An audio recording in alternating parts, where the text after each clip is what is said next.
Good morning. This is Don V with Truth Be Told, where we always try to tell the truth and look for a lot of interesting reports out there in conservative news to you, from me to you. At any rate, before we move to these reports, don't forget to subscribe. 97% of the people who watch my videos are not subscribers. Appreciate you just taking a moment. Doesn't cost you a cent, and it really helps me out. Remember to click the bell for notifications and thumbs up. At any rate, without ado, let's move to the first one. It says DeSantis calls Biden fake and ineffectual over pandemic lies. Okay. Gotta be careful. The censors are after me.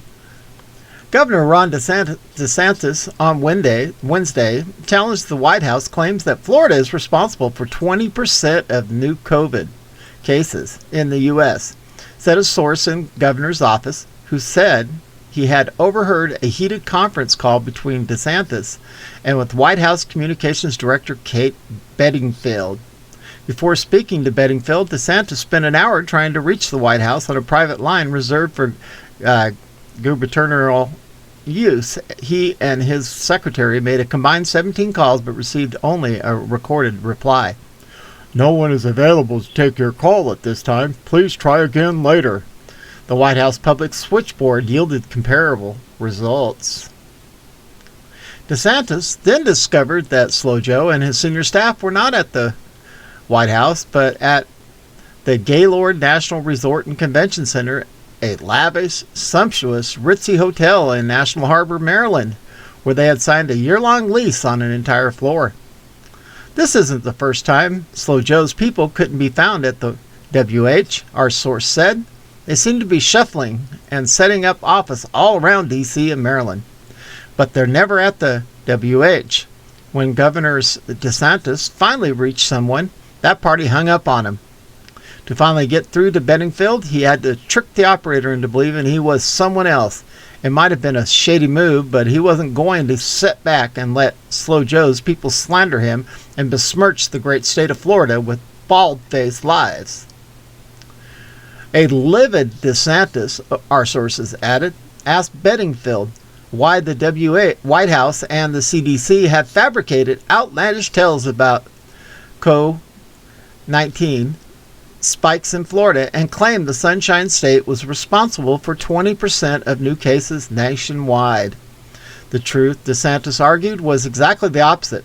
Florida has had a precipitous decline in those cases over the last 12 months, and hospitalizations, contrary to CDC assertions, were at an all-time low. Nominal cases. DeSantis told her, "We're consistent with the seasonal trajectory and not caused by a mythical mutation spreading like wildfire throughout his state." Governor DeSantis told her that Florida's own top health official, Dr. Shamariel Robinson, refutes the CDC's metrics. He wanted to know where the White House was getting its info because it certainly wasn't from Dr. Robinson, who is the one person who would know, our source said. "I know where you're obtaining your information. You're making it up in your heads, DeSantis reportedly told Bedingfield. "I'm really not qualified to answer your questions. You should address your concerns with Slow Joe or the CDC Director Rochelle Walensky," Bedingfield replied. "I'd love to. Please put her either on the line or please..." "Yeah," DeSantis said. "Neither of them is available to take calls at this time, but I'll be happy to deliver your message," Bedingfield said. "Yeah, sure she is." "Why am I not surprised? You're inept and ineffectual, just like your useless fake," I like that word right there, "and his CDC stooge, who hasn't set foot in CDC headquarters since her appointment.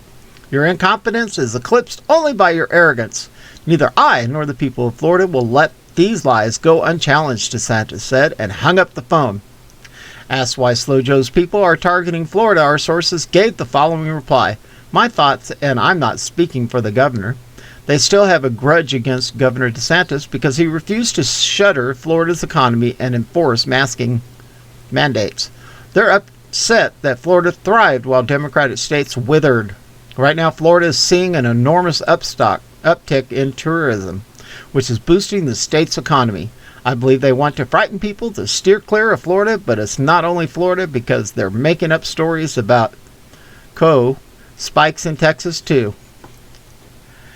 And this was on Real Raw News, but let's see. It's right here, that's 2.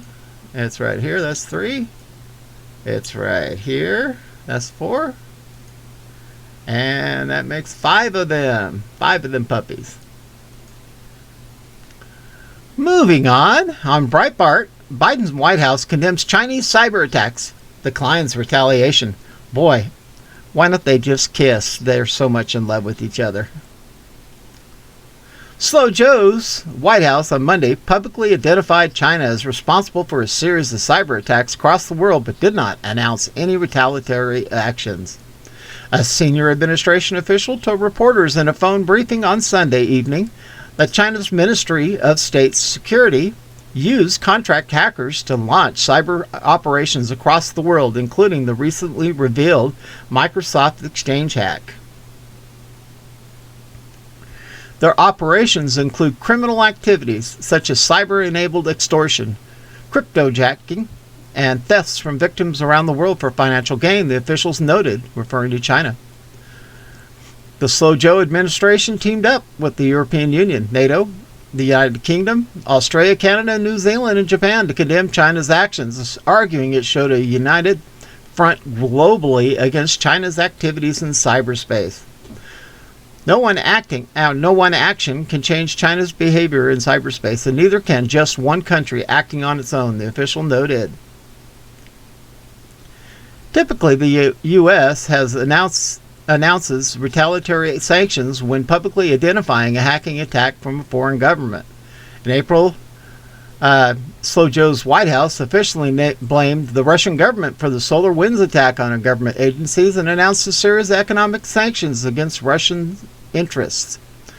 But the Slow Joe White House emphasized that their identification and shaming of China for the attacks, together with global allies, would send a strong message to the Chinese Communist Party. Yeah, how weak he is.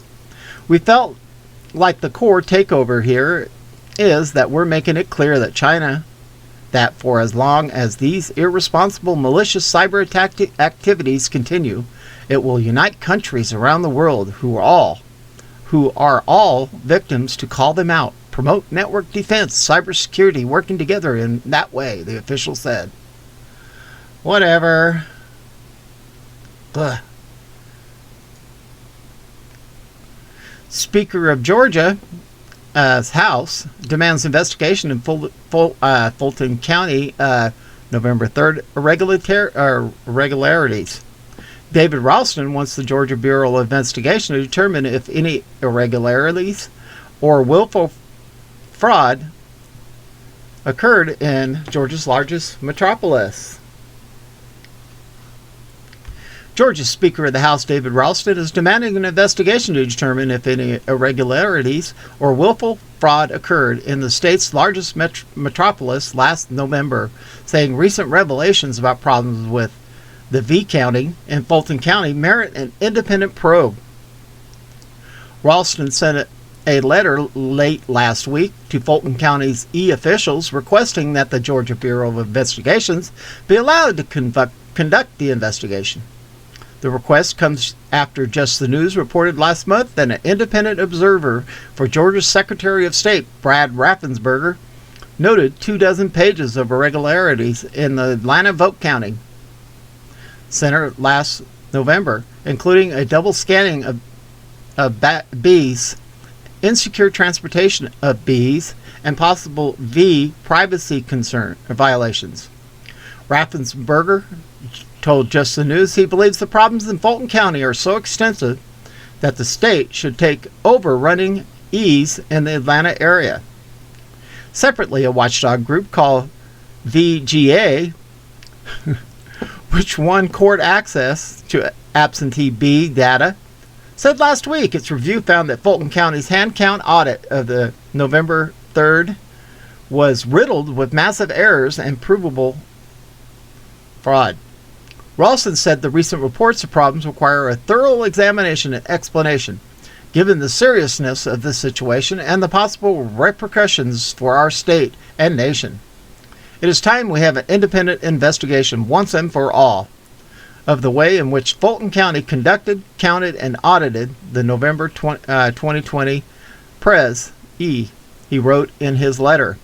To that end, it is my urgent recommendations that your office request that the Georgia Bureau of Investigation conduct its own independent forensic investigation into November 3rd presidential in Fulton County. The GBI will follow the evidence wherever it may lead to determine if any irregularities or willful fraud occurred. Professionals at the GBI have the expertise and resources necessary to perform such an investigation. Furthermore, as sworn law enforcement officers, they have the trust of the public to ensure the law was followed. And then it has a link right here, a PDF. You can read the full letter here. Vernon Jones, a former Georgia Democrat and 45 supporter now running for the GOP nomination for Georgia's governor, said Sunday that Ralston's request was welcome, but came too late and doesn't go far enough. Jones has been calling for a statewide audit of November 3rd results. I'm glad to see Georgia Speaker of the House, David Ralston, and other rhinos finally calling for a GBI investigation into the fraud being uncovered in Fulton County.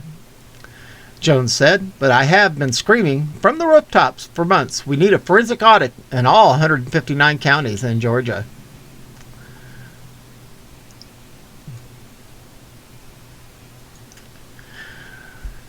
Yep, it's coming. The flood of information is coming, just like the prophet said. God is moving. He's bringing it out. It's going drip, drip, drip. And then somebody's going to open the faucet. And when it does, let's see fake news try to cover that up. At any rate, this is Don V with Truth Be Told, broadcasting under so far sunny skies. Probably going to be, high around 80, 85 until the monsoons come and it starts to rain again. At any rate, hope you enjoyed this report, and we are out of here.